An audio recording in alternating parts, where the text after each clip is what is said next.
नमस्कार, स्वागत है आपका। आप देख रहे हैं प्राइम टीवी इंडिया। वक्त हो चला है उत्तर प्रदेश की खास खबरों का। रामपुर में अब सपा सांसद आजम खान पर बकरी चोरी का मुकदमा दर्ज। 3 साल पुराने मामले में हुई कार्रवाई। यतीम खाना निवासी महिला ने दर्ज कराया केस। आजम खान समेत 8 नामजद व 25 अज्ञात पर दर्ज किया गया केस। रिजॉर्ट हमसफर में सरकारी जमीन पर अवैध कब्जा करने के आरोप में आजम खान की पत्नी तजीन फातिमा और बेटे अदीब व अब्दुल्ला के खिलाफ हुआ था केस दर्ज। 3 साल पहले 15 अक्टूबर 2016 को उनके कहने पर कुछ लोगों ने उसके घर में घुसकर तोड़फोड़ की थी और उपद्रव मचाया था। साथ ही उनके पशुओं को भी जबरन खोल ले गए थे। आगरा कारागार में बंदी ने फांसी लगाकर की खुदकुशी। जाली नोट छापने वाले गैंग का था सदस्य। जेल अस्पताल में दवा लेने गया, तभी मौका पाकर उठाया आत्मघाती कदम। जेल प्रशासन को नहीं लगी भनक।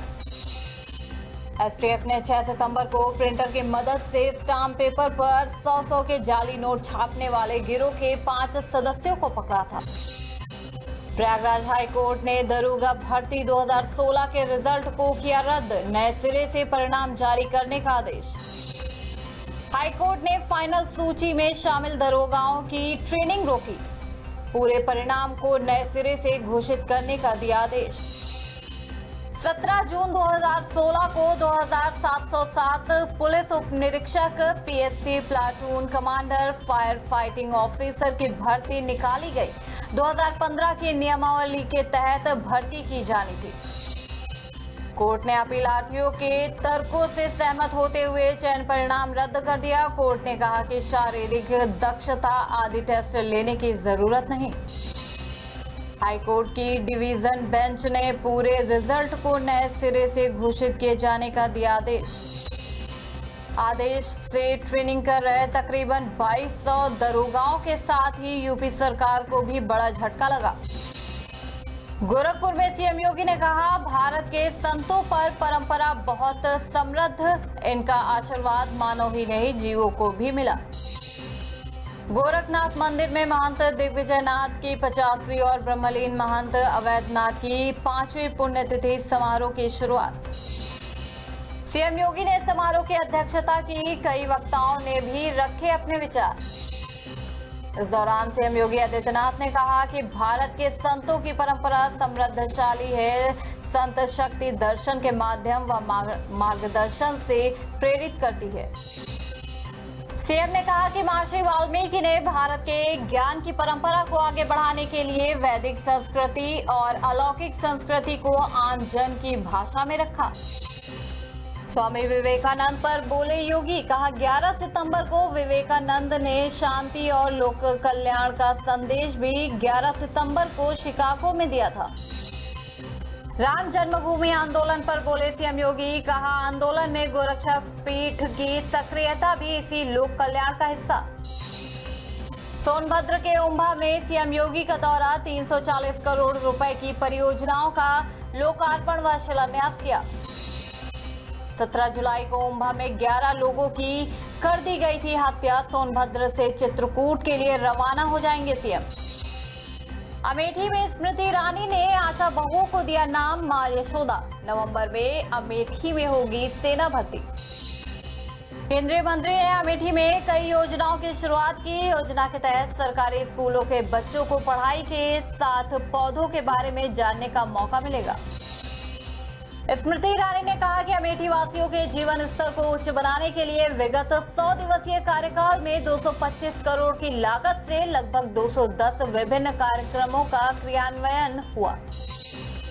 शाहजहांपुर केस में चिन्मयानंद से एसआईटी ने की 7 घंटे तक पूछताछ। पीड़िता के आरोपों पर हुए सवाल। चिन्मयानंद के खिलाफ दुष्कर्म को लेकर कोई केस दर्ज नहीं हुआ। वकील ने कहा जांच में पूरा सहयोग कर रहे हैं चिन्मयानंद।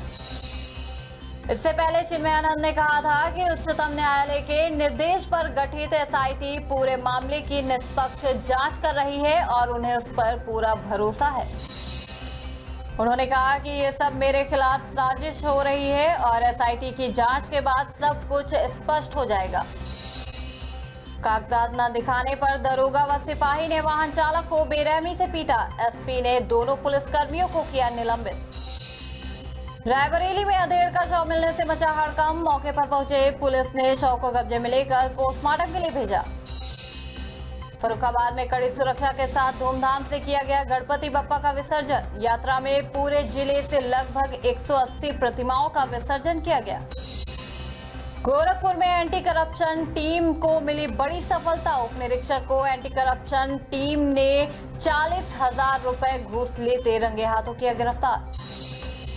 सहारनपुर पुलिस को मिली बड़ी कामयाबी। अंतर्राज्यीय चोर गिरोह का किया पर्दाफाश। 2 आरोपियों को किया गिरफ्तार। पकड़े गए शातिर चोरों के पास से चोरी हुए सोने चांदी के आभूषण और असलहे सहित चोरी की एक मोटरसाइकिल भी बरामद हुई। 2 अपराधी पर कई केस दर्ज। बांदा में नम आंखों से हुई गणपति बप्पा की विदाई। सियासतदारों ने माहौल बिगाड़ने की पूरी कोशिश की, लेकिन आपसी भाईचारे के आगे कुछ नहीं कर सके। बांदा में समस्या को लेकर जिलाधिकारी कार्यालय पहुंची महिला किसान। डीएम ने जेल भेजने की दी धमकी। बहराइच में थम नहीं रहा तेंदुए का आतंक। युवक पर तेंदुए ने किया जानलेवा हमला। गंभीर हालत में अस्पताल में कराया गया भर्ती। मऊ में ग्राम प्रधान की हत्या के मामले को लेकर ग्राम प्रधान संगठन ने शासन प्रशासन के खिलाफ किया प्रदर्शन। नारेबाजी करते हुए सिटी मजिस्ट्रेट को सौंपा ज्ञापन। फतेहपुर में मकान की कोठरी ढहने से मां बेटे की मौके पर ही मौत। मौके पर पहुंची पुलिस ने शव को कब्जे में लेकर पोस्टमार्टम के लिए भेजा। झांसी में दुकान में आग लगने से मचा हड़कंप। आग की चपेट में आने से 2 लोग झुलसे अस्पताल में कराया गया भर्ती। शामली में सपा विधायक नाहिद हसन पर केस दर्ज। एसडीएम सीओ से अभद्रता का मामला। विधायक पर कैराना कोतवाली में आईपीसी की 9 धाराओं में दर्ज किया गया केस। बीते सोमवार को गाड़ी के कागजात मांगने पर एसडीएम व सीओ के साथ की अभद्रता। विधायक नाहिद हसन पर एक लेखपाल के अपहरण, उससे जबरन काम कराने व सरकारी कार्य में बाधा डालने के मामले में मुकदमा हुआ था दर्ज।